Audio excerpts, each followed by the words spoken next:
Welcome to African Today, the voice of a changing continent. We bring you the stories shaping Africa's present and future, from breaking news and bold analysis to culture, innovation, and voices on the ground. We're here to inform, inspire, and amplify the heartbeat of Africa every single day. Thank you for stopping by the channel. We hope you enjoy our video. Let's begin. In early November 2025, U.S. President Donald Trump issued a bold and dramatic warning to Nigeria. He declared that unless Nigeria's government took swift action to halt what he described as the mass killing of Christians in the country, the United States would cut all aid to Nigeria and possibly carry out military operations there. Trump stated he had instructed the U.S. Department of Defense, referred to in his remarks as the Department of War, to prepare for possible action in Nigeria. He warned that the U.S. would immediately stop all aid and assistance to Nigeria if the Nigerian government continues to allow the killing of Christians. Mentioned that U.S. troops might be deployed on the ground or that airstrikes could be conducted to wipe out the Islamic terrorists who are committing these horrible atrocities. The U.S. has also redesignated Nigeria as a country of particular concern, CPC, under U.S. law for alleged severe violations of religious freedom. The Nigerian government responded forcefully to the U.S. threats. Nigeria's Foreign Minister Yusuf Tuggar emphasized that Nigeria's constitution guarantees religious freedom for all faiths and rejected the notion that the government tolerates systematic persecution of Christians. A presidential advisor described Trump's remarks as a negotiating tactic rather than an immediate plan of action, while reaffirming that Nigeria would welcome U.S. assistance against extremist groups, provided it respected Nigeria's sovereignty. Analysts note that the violence in Nigeria is complex.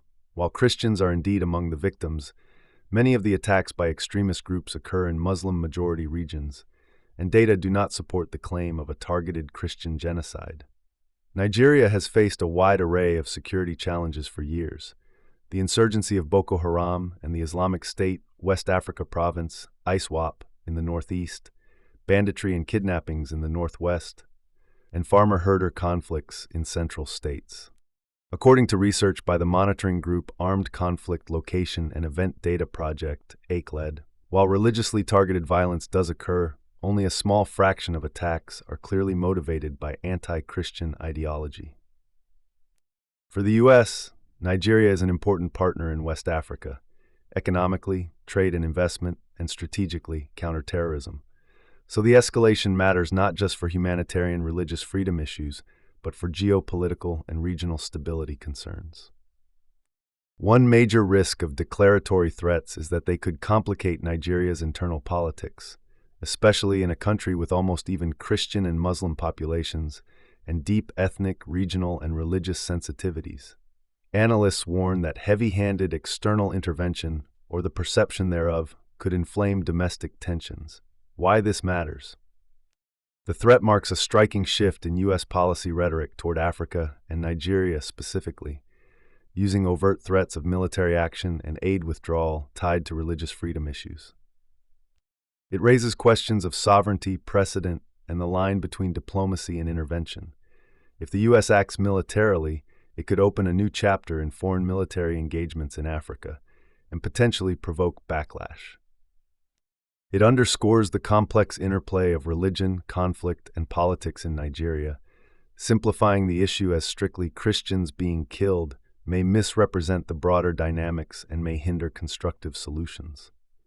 For Nigeria, the situation represents both a challenge and an opportunity. Washington's pressure could catalyze stronger governance, but mishandled it could deepen internal divisions or undermine Nigeria's ability to manage its own security. What to watch next? Whether the U.S. follows through with any actual military deployment, strikes, or formal aid cut decisions. As of now, the threat is real in language, but concrete action remains to be seen. How Nigeria responds, will it adjust its security posture, make policy changes, or engage diplomatically to de-escalate? How the broader international community, especially African and regional actors, reacts. This could affect Nigeria's regional relationships and alliances. The effect on everyday Nigerians.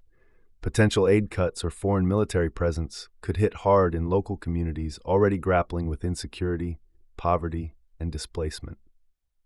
Whether the narrative around Christian persecution in Nigeria evolves, either becoming more substantiated with data or being challenged by alternative explanations of the violence.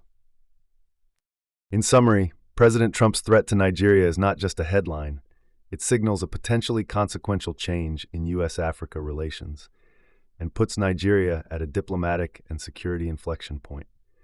The unfolding developments will merit close attention for their implications across religion, foreign policy, and regional stability. Thank you for watching. I hope you enjoyed it. Please like and subscribe to help grow the channel. Until next time, see you soon.